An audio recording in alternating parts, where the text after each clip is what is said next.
കോങ്ങാട് മണപ്പുറം ശാഖയിലാണ് നിരവധി ആളുകൾക്ക് പണം നഷ്ടപ്പെട്ടിട്ടുള്ളത്. അവരുടെ ഈ പണയം വെച്ച സ്വർണം ഉൾപ്പെടെ തിരികെ ലഭിക്കുമോ എന്നൊരു ആശങ്കയുമുണ്ട്. ഇത് ഏത് രീതിയിലാണ് ഇവിടെ തട്ടിപ്പ് നടന്നത്?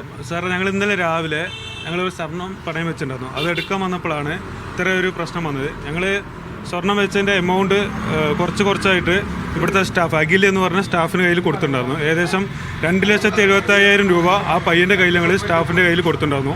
ഇവിടെ മുകളിൽ അവരുടെ മണപ്പുറത്തിൽ വർക്ക് ഇൻറ്റീരിയൽ വർക്ക് മറ്റും നടക്കുകയാറുണ്ട്. അവർ സിസ്റ്റം ഡൗൺ ആണ് ഇത് പറഞ്ഞുകൊണ്ട് ഞങ്ങൾക്ക് റെസിറ്റും കാര്യങ്ങളൊന്നും അവർ തന്നില്ല. 2,70,000 രൂപ അവരുടെ കയ്യിൽ ഞങ്ങൾ കൊടുത്തു, അഖിലിൻ്റെ കയ്യിൽ കൊടുത്തിട്ടുണ്ടായിരുന്നു. പക്ഷേ ഞങ്ങൾ ഇന്നലെ സ്വർണ്ണം എടുക്കാൻ പോകുമ്പോൾ ആ 2,70,000 രൂപ അവരുടെ അക്കൗണ്ടിൽ അവിടെ കാണാനേ ഇല്ല. ഞങ്ങൾ കൊടുത്തതായിട്ടുള്ള ഒരു തരത്തിലുള്ള രേഖയില്ല.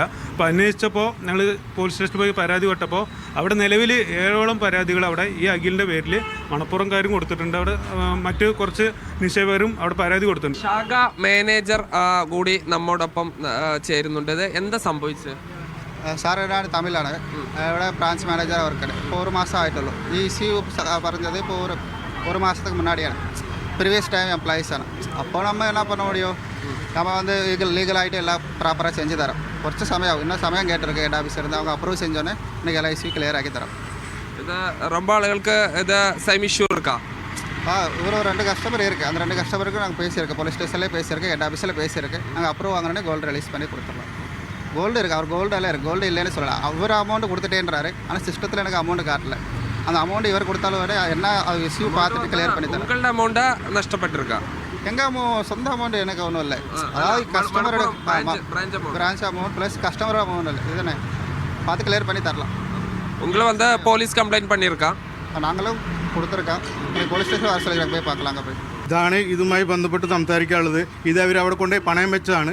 അവർക്ക് ഫുൾ രേഖകളും ഫോട്ടോയും സിഗ്നേച്ചറും ഒന്നും ഇല്ലാത്തതാണ്. ഇവർ വെറും സീലില്ലാണ്ട് വെറുതെ ഒരു പേപ്പറിൽ ഇവർ കൊടുത്തതാണ്. ഒരു രേഖയും ഇല്ലാണ്ട് കൊടുത്തതാണ് ഈ ഒരു റെസീറ്റ്. ഇതാണ് ഇത്രമായിട്ട് പറയാൻ പറ്റുള്ളൂ. നിങ്ങൾക്കൊക്കെ പണം നഷ്ടപ്പെട്ടിട്ടുണ്ട്. എൻ്റെ ഇതുപോലെ തന്നെ ഞങ്ങൾ അറിയാതെ എമൗണ്ട് കൂട്ടിയെടുത്തിട്ടുണ്ട്.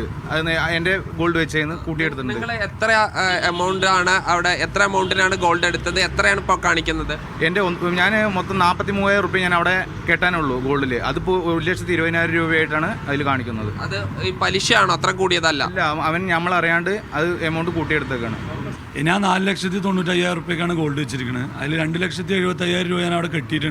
അത് മണപ്പുറത്തിൻ്റെ ഉള്ളിൽ കൊണ്ടുപോയിട്ടാണ് ഞാൻ ക്യാഷ് കൊടുത്തത്. ഇപ്പോൾ അവിടുത്തെ മാനേജർ അടക്കം പറയുന്നത് അത് അവർക്ക് ഉത്തരവാദിത്വമല്ല, അവിടുത്തെ സ്റ്റാഫ് ചെയ്തൊരു തെറ്റ് മാനേജ്മെന്റ് ഉത്തരവാദിത്വം വഹിക്കാൻ പറ്റില്ല എന്നാണ് അവർ പറയുന്നത്. പോലീസ് സ്റ്റേഷനിൽ ഈ മണപ്പുറം ഫിനാൻസുകാരും അതോടൊപ്പം എന്തായാലും മണപ്പുറം ഫിനാൻസിലെ തട്ടിപ്പുമായി ബന്ധപ്പെട്ട വിവരങ്ങളാണ് ഇപ്പോൾ പുറത്തു വന്നിരിക്കുന്നത്.